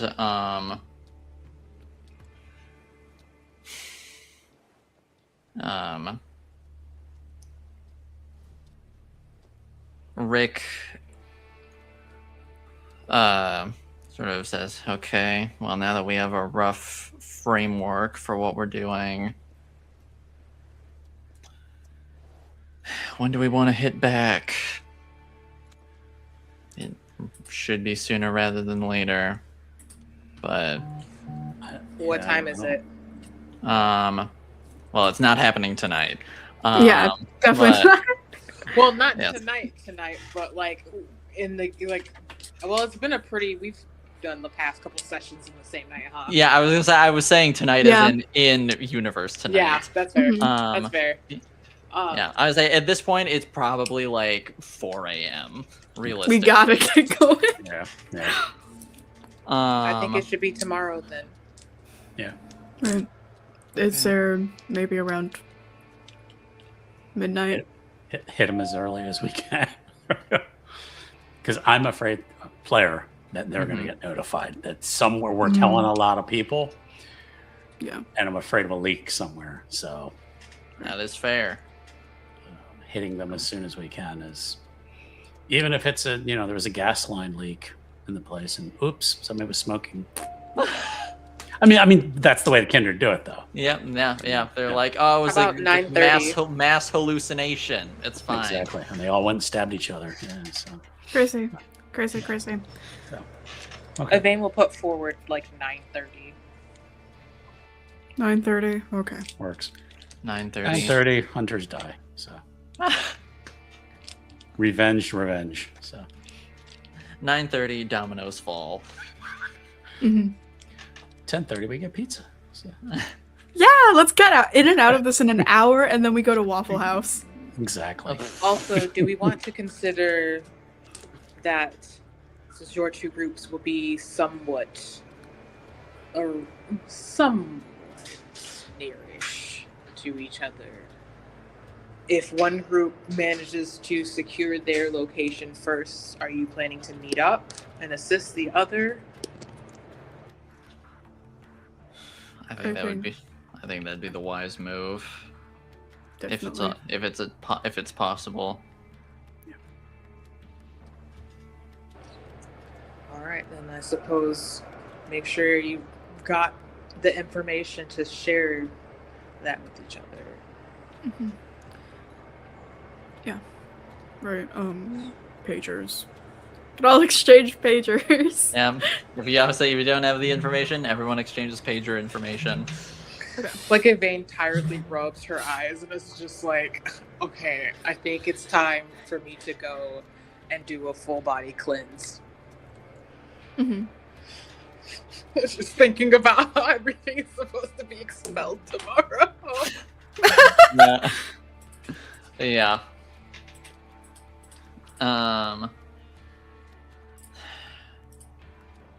All right. Meet up at designated locations tomorrow night. Everything happens at 9:30. Yeah. All right. Team Kindred. Team Kindred. Woo! Exactly. Team cooler Kindred than all of those other ones. Yeah. And you all sort of disperse and head your separate ways to make it back to where you need to before sunrise. And unless there's any quick last minute things that people want to do or say, I think that is where we wrap up tonight. Ephraim gives Pixie a ride. wherever she Okay, needs to go. sounds Nice. good. Okay. As you do. Thank you. Thank you. Thank you. We're going to kill these fuckers finally. Finally. Next session, a lot of people die. Who's Good. to say who, though? Finally. The title for next session should be a requiem. Vampire, a requiem. So, Oh my god. instead of That'd be the good. requiem. That'd be Are we good. going to get got for this one? God, don't come for us, please. Please, please. We have no budget. Next session, a lot of people die partying. Yippee. Yeah, Right. It would be like Electric Boogaloo Requiem 2, you know? It's fine. Mhm. exactly. All right. Well, thanks everybody for watching. We appreciate your support as always. And we will see you next time. So good night, everybody.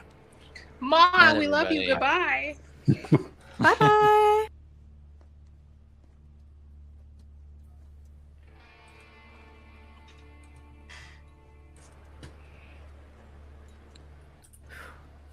Good session. Good